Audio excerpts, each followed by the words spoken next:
¿Qué tal, mis amigos? Como de costumbre, aquí estamos de nuevo para llevar a todos ustedes su programa Reflexiones para Despertar. Esperamos que el contenido de hoy resulte del agrado de todos ustedes. Como siempre, comenzamos con la cápsula que se refiere a la historia de nuestro municipio de Jaina. Veamos.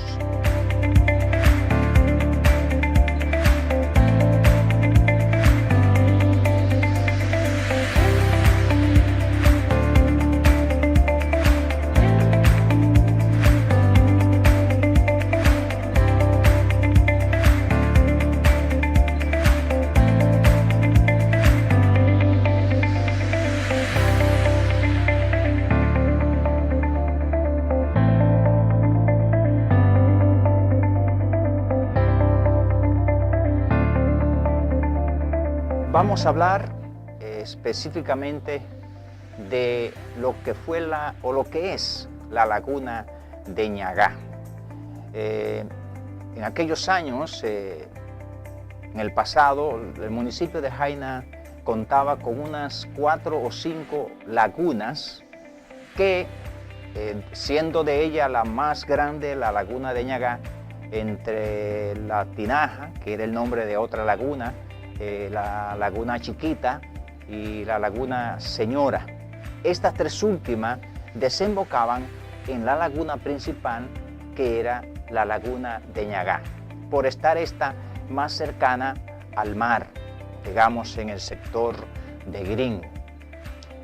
Era precisamente Ñagá, para entonces, un lugar donde, por ejemplo, en tiempo de sequía, las mujeres hacían filas buscando el agua con que suministrarse en su casa.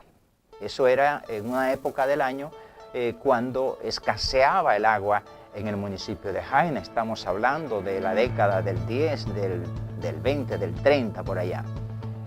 Asimismo, eso era en tiempo de sequía, pero esa laguna Ñagá también se convertía en un medio de vida a través de lo que era la pesca. En un momento dado, vamos a decir que en primavera, la laguna de Ñagá, por estar tan cerca al mar, ahí en la zona de Gringo, el barrio Gringo, se convertía entonces, con la abundancia de peces que había allí, se convertía en un medio de vida a través de la pesca. Los moradores, los municipios de entonces vivían prácticamente de eso.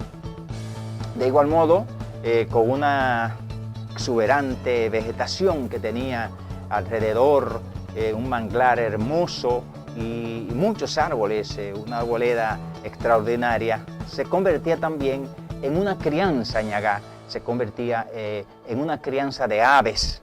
Por lo tanto, así como se practicaba en Ñagá la pesca, también los moradores del municipio de Jaina se dedicaban a pescar allí, en ese reservorio de agua que se llamaba, o se llama, todavía está ahí Ñagá, un poco reducido, pero ahí está esa laguna, que es la única que queda de esas 5 o 4 lagunas que habían en el municipio de Jaina. De manera que ese espacio tan hermoso que tenía el municipio servía para la pesca, para la caza y para el suministro del agua de los moradores. Resultó que en 1932 se produce aquí en Jaina, y se supone que también en todo el país, una epidemia de paludismo. Y el generalísimo Trujillo, que ya para 1932 tenía unos 2 años de gobierno, decidió secar la laguna de Ñagá en Jaina. Pero prácticamente ese lugar servía de espacio para los moradores del municipio bañarse en estas aguas, que lógicamente tenía una característica muy especial, porque olía, su colorido y su sabor era azufre, sabía azufre el agua, y entonces se entendía que esta laguna, al bañarse en ella, permitía digamos, sanar algunas enfermedades de la piel que tenían los que visitaban a esta laguna para darse un chapuzón. No hubo una persona de esa época del municipio de Jaina que no se diera su chapuzón en esa laguna de Ñagá. Hoy está reducida prácticamente al mínimo, digamos, pero es parte de la historia del municipio de Jaina.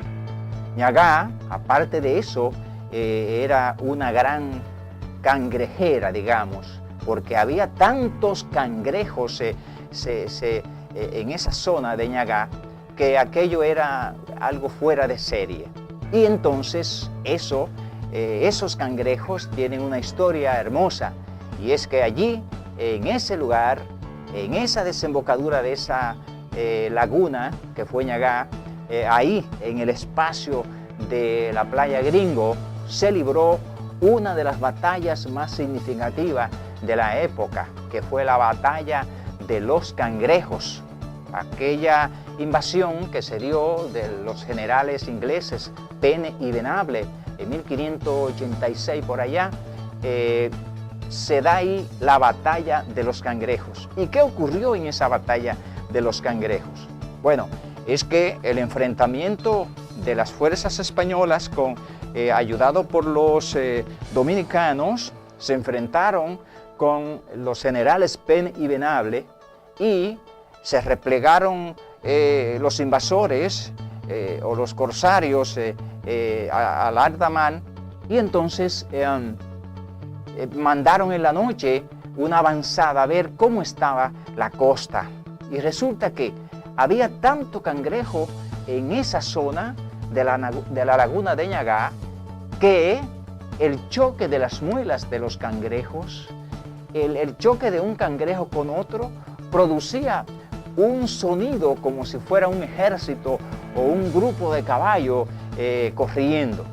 Y entonces los que vinieron de parte de los ingleses a observar la costa se asustaron y avisaron a la tripulación que había un ejército enorme ahí en esa zona de Ñagá.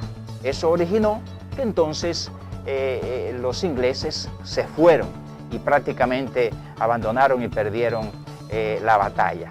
En esa batalla que se llamó la batalla de los cangrejos, librada justamente ahí, en esa desembocadura de la laguna de Ñagá.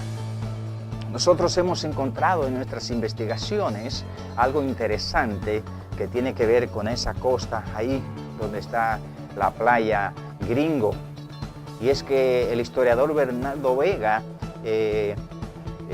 acabamos de encontrar un libro donde él establece que ahí en esa zona de esa costa, digamos, esa playa de Gringo y en los alrededores, digamos, de Ñagá, resulta que ahí había una especie de un castillo del cual vamos a presentar imágenes, y entonces ese castillo fue destruido precisamente en uno de esos encuentros que se dieron entre los dominicanos, los españoles y los ingleses invasores.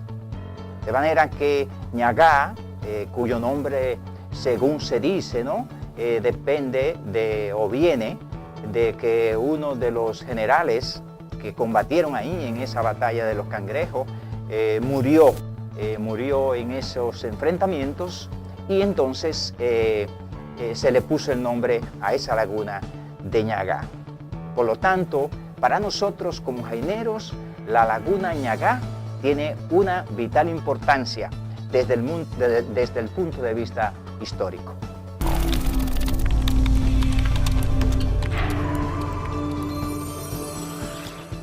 Bien, mis amigos, vamos a continuar con nuestro programa y nos vamos a permitir en este segundo módulo presentar a ustedes la cápsula de vida. Recuerden siempre que Dios nos dio libre albedrío a cada quien para decidir por nuestra cuenta, y que lo que tú eres es lo que tú te has permitido ser. hemos escogido para el día de hoy, como cápsula de vida, lo que es el perdón. El perdón. ¿Cómo y cuándo y por qué podemos perdonar a alguien? Todos los seres humanos tenemos a alguien a quien perdonar, porque en algún momento con alguien hemos tenido algún tipo de dificultad, con alguien en algún momento hemos tenido algún tipo de controversia.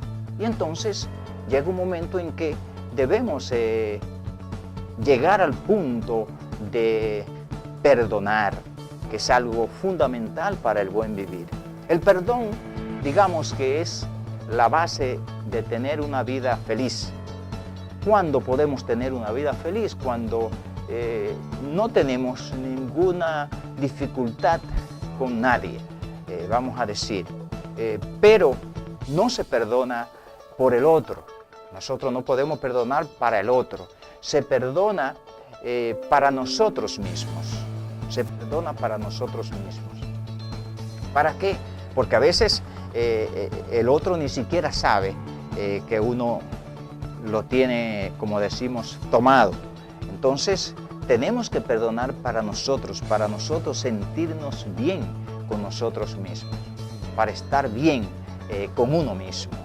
Cuando perdonamos, es como si cortáramos un hilo que existe y que cogemos una tijera, por ejemplo, y lo cortamos. Eso es lo que ocurre cuando uno perdona. Todo se libera. Se siente uno una especie de alivio en su alma. Pero perdonar es, digamos, olvidar la falta que otro ha cometido con uno. Si perdonas y no olvidas, no has perdonado realmente. Por lo tanto, cuando decimos que vamos a perdonar a la otra persona, al mismo tiempo tenemos que tratar de olvidar el problema para que realmente eso salga, que se libere nuestra alma de ese pesar que nos causa el tener esa controversia con los demás. Pero entiendo que si todos nos preocupamos por practicar el valor positivo del perdón, nuestro mundo sería otro, sería más pacífico, fuera más amoroso. Si perdonamos, no hubiera tanto odio en nuestro mundo.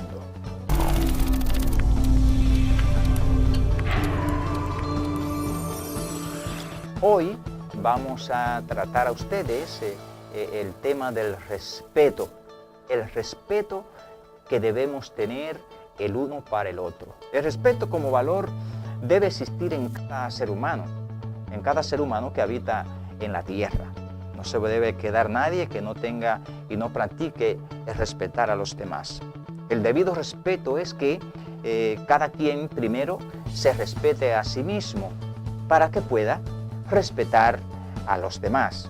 Si una persona no se respeta a sí mismo, ¿cómo puede respetar a los demás? Se dice que antes de salir a cambiar el mundo, uno debe darle 3 vueltas a su casa para ver cómo está su entorno. Eso quiere decir que antes de uno tratar de ir a resolver y a ir a ver las cosas que pasan, primero uno tiene que revisarse. Por eso decimos que uno tiene que primero respetarse uno para respetar a los demás. Respetar es una cualidad humana muy interesante, pero también respetar es una virtud. Respetar es saber evaluar las diferencias que tenemos con los demás. Los padres, por ejemplo, con los hijos y los hijos con los padres deben respetarse mutuamente. Aún tengamos con los hijos y los hijos con los padres diferencia de criterio. Aún tengamos diferentes puntos de vista, pero tenemos que empeñarnos en mantener el respeto del uno para el otro. Empeñarnos en fomentar el respeto entre nosotros. Es la clave para el buen entendimiento de la familia y de la sociedad. Eduquemos a nuestros hijos en valores. El respeto es para mí amar el prójimo, amarnos unos a otros y entender que somos todos iguales. Algo importante, creo yo. Lo que pasa es que ahora la gente no quiere respetar y hay que respetar. ¿Sabes cómo? Podemos vivir como los animales.